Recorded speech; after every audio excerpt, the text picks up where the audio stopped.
Halo sahabat rumah belajar, Assalamualaikum warahmatullahi wabarakatuh. Perkenalkan, nama saya Umi Kulsum, guru mata pelajaran Pendidikan Kewarganegaraan di SMA Negeri 3 Cilegon, Provinsi Banten.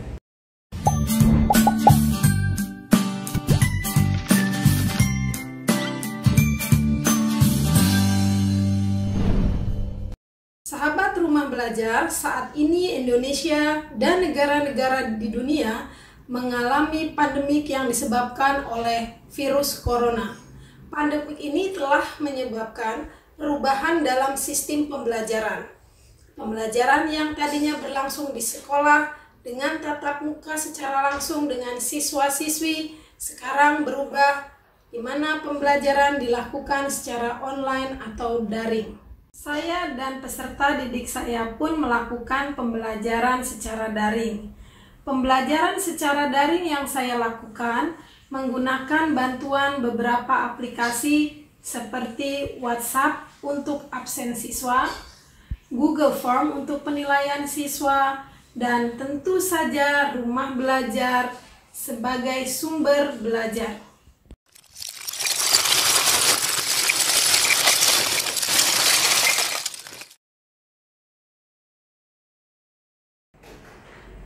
Ada banyak fitur-fitur yang dapat dimanfaatkan baik oleh guru maupun oleh siswa di dalam rumah belajar.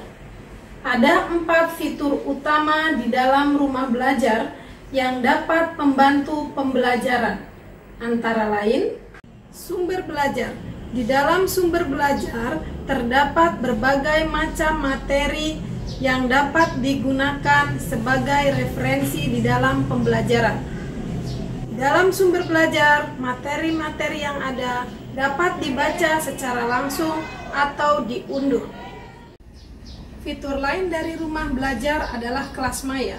Di dalam kelas maya, guru dan siswa dapat berinteraksi tanpa bertatap muka secara langsung. Kemudian ada fitur laboratorium maya. Laboratorium maya digunakan untuk praktikum. Di dalam laboratorium maya disediakan pula LKS yang dapat diunduh. Saat ini laboratorium maya digunakan untuk siswa SMP dan SMA. Fitur lainnya adalah bank soal. Bank soal digunakan untuk evaluasi. Di dalam bank soal, siswa dapat mengerjakan latihan, ulangan, dan ujian. Pada fitur ini, guru dapat membuat soal dan menyimpannya di dalam bank soal. Selain 4 fitur utama tadi, di dalam rumah belajar terdapat pula fitur pendukung, antara lain peta budaya, buku sekolah elektronik, wahana jelajah angkasa, dan pengembangan keprofesian berkelanjutan atau PKB.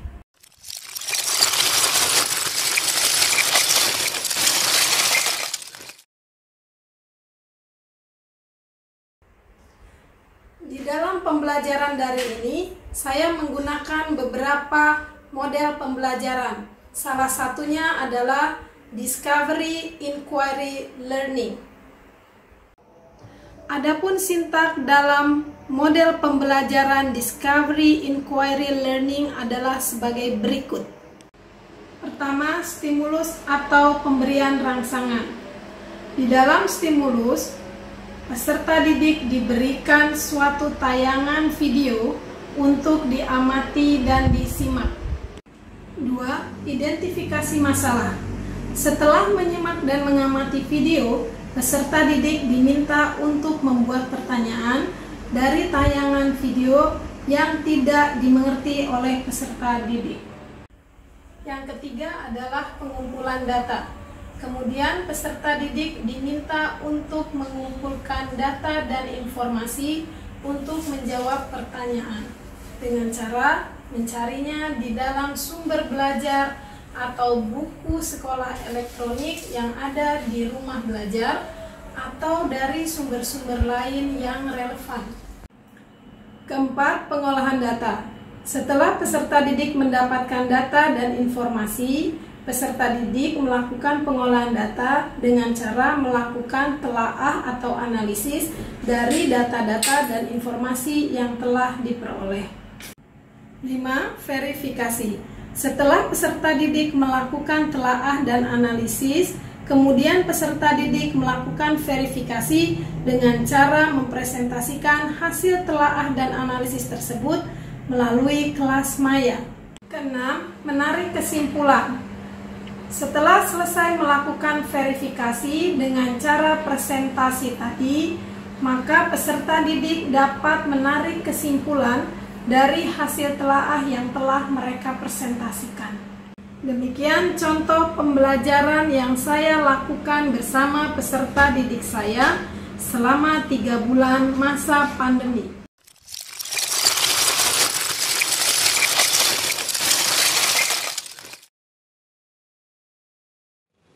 Assalamualaikum warahmatullahi wabarakatuh.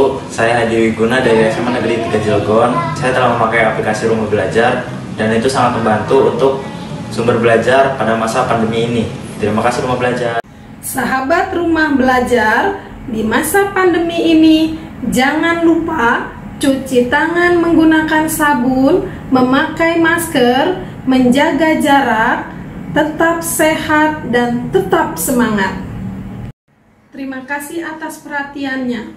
Rumah Belajar, belajar di mana saja, kapan saja, dan dengan siapa saja. Wassalamualaikum warahmatullahi wabarakatuh.